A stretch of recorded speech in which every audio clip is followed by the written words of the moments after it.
Donc la cave s'est créée en 1953 à l'initiative de ces vignerons qui ont travaillé pendant plusieurs années au niveau de l'encépagement surtout et pour accéder à l'appellation d'origine contrôlée en 1973. Sans la cave, effectivement, il n'y aurait plus d'appellation Busé. L'appellation Busé, effectivement, ne peut plus exister avec un vignoble indépendant. Enfin, un indépendant qui aurait dit un jour je plante des vignes à Busé, je crée mon appellation et tout, c'est impossible. C'est pas possible parce que bon, même si l'appellation Busé paraît importante, elle est quand même petite parce que c'est 1800 hectares. Un indépendant, il aurait eu 20, 10, 15 ou 30 hectares, je ne sais pas, mais jamais il aurait pu avoir la prétention de créer un vignoble. Alors, un vignoble de vin de table qui n'aurait pas vécu, mais un vignoble d'appellation, ça aurait été impossible. C'est la coopération qui a permis de créer cela.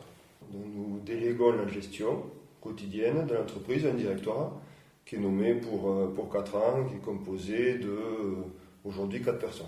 Alors, c'est courant dans les très gros groupes, c'est très peu courant dans le monde viticole, peut-être même dans le monde coopératif en général, c'est très peu courant. C'est un modèle qui inspire un petit peu d'interrogation. Et les gens sont surpris de ça et je pense que petit à petit les gens vont s'en inspirer quand même. Il faut être réactif, il faut aller vite, il faut être capable de décider vite. Et aujourd'hui on est dans cette démarche. Alors, dans ce modèle, les viticulteurs sont dans les deux instances.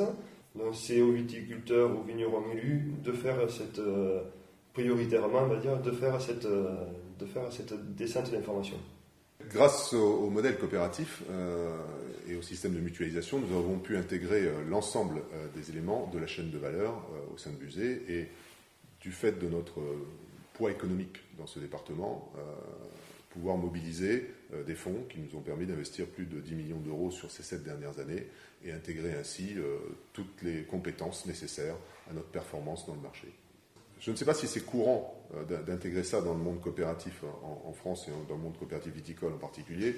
Ce qui est clair peut-être et très déterminant pour Busé, c'est que dès l'origine, Busé a cherché à intégrer l'ensemble de la chaîne de valeur.